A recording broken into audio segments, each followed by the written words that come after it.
Alright everyone, let's talk game. So, there's lots of Twilight Imperium, but in the end, the victory condition is that you are the first to reach 10 victory points. Now, this is achieved through the objective cards. Every player will start with a secret objective that they keep hidden from all other players until they can fulfill the requirements of that objective. And then as the game proceeds, there will be stage 1, public objectives that get turned over. And then when those are exhausted, there will be a stage 2, which are a little bit more difficult to achieve, but give higher rewards.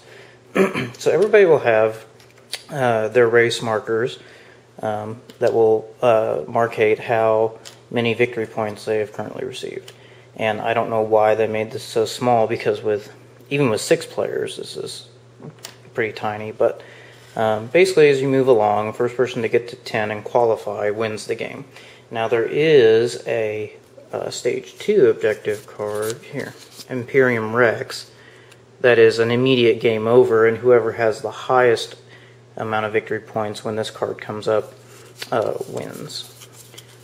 But thankfully, that doesn't come until all Stage 1 objective cards are revealed.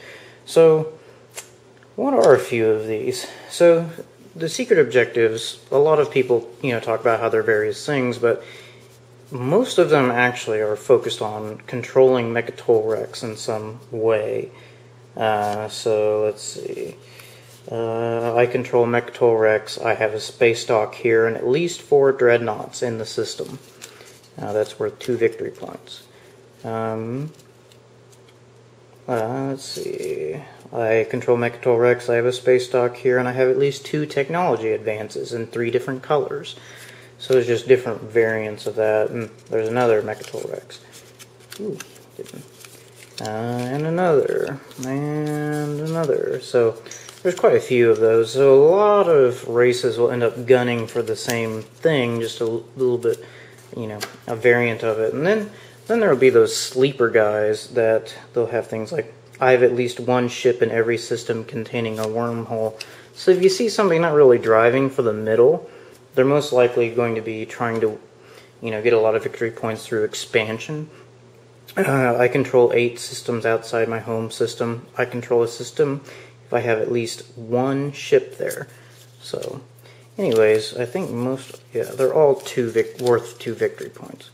So, anyways, every player starts with their secret agenda, and that's the only objective that they have to go after initially. The expansion came with a different set of objective cards, and they're for a lot more aggressive play, combative, and I tend to like the the base game set. There's a larger variety of ways to earn victory points. I think, they're all worth 1. So it's like I now spend 10 resources or 10 influence and gain 1 victory point. I have more than 1 technology advance in 3 different colors. I now spend 4 trade goods, 3 resources, and 3 influence. I control Mechatol Rex. So there's just a good variety. Here's one about space battles. I won a space battle against at least 3 opposing ships in 1 system this turn. Anyway, and then these are just more difficult variants of the objective one. So that's how one wins, and I'll be discussing later the different phases of the game and when you can and can't qualify for an objective card, because you can't normally. There's there's 3 main phases to the game, and the 3rd final phase to a round deals with resolution, which is where you score your points, and then a new round begins and you go through the same 3 phases, and that loop continues until the game's over.